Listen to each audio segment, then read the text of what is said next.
பல்வேறு கோரிக்கைகளை வலியுறுத்தி ஜாக்டோ ஜியோ சங்கத்தினர் பல்வேறு பகுதிகளில் போராட்டத்தில் ஈடுபட்டுள்ளனர். இதுகுறித்த விவரங்களை செய்தியாளர் ஹரியிடம் கேட்கலாம். ஹரி, அவர்களுடைய கோரிக்கைகள் என்னென்ன?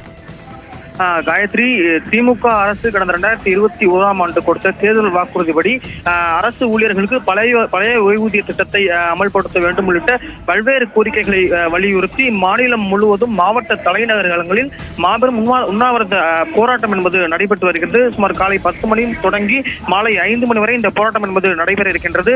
மதுரையை பொறுத்தவரையில் பழங்கணத்தம் ரோடனா பகுதியில் இருக்கக்கூடிய இடத்தில் சுமார் 200க்கும் மேற்பட்ட அரசு ஊழியர்கள் மற்றும் விழுப்புரம், திருச்சி, கடலூர், விருத்தாசலம் உள்ளிட்ட பல்வேறு இடங்களில் அரசு ஊழியர்கள் போராட்டம் நடத்தி வருகிறார்கள்.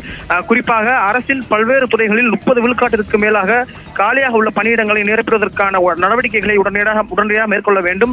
21 மாத ஊதிய மாற்று நிலுவைத் தொகை அரசு ஊழியர்கள், ஆசிரியர்கள், அரசு பணியாளர்கள் ஆகியோருக்கு மறுக்கப்பட்டுள்ளதை உடனடியாக வழங்க வேண்டும்.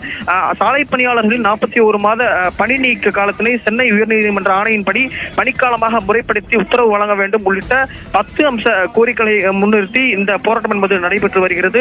தொடர்ந்து இந்த அரசு முடிவதற்குள் இந்த கோரிக்கைகளை நிறைவேற்ற வேண்டும் உள்ளிட்ட உண்ணாவிரத போராட்டம் அரசு ஊழியர்கள் சார்பில் நடைபெற்று வருகிறது. குறிப்பாக வார நாட்கள், அதாவது திங்கள் முதல் சனி வரை இருக்கக்கூடிய வார நாட்களில், பணி நாட்களில் போராட்டம் நடத்தக்கூடாது. அப்படி நடத்தினால் அவர்களுடைய ஊதியம் என்பது பிடிக்கப்படும் என்பதன் காரணமாக தற்பொழுது ஞாயிற்றுக்கிழமை இந்த உண்ணாவிரத போராட்டம் என்பது தொடங்கி நடைபெற்று வருகிறது. காலை 10 மணிக்கு தொடங்கி மாலை 5 மணி வரை மாநிலம் தழுவிய ஆர்ப்பாட்டம் என்பது நடைபெற இருக்கின்றது. விவரங்களை வழங்கியமைக்கு நன்றி ஹரி.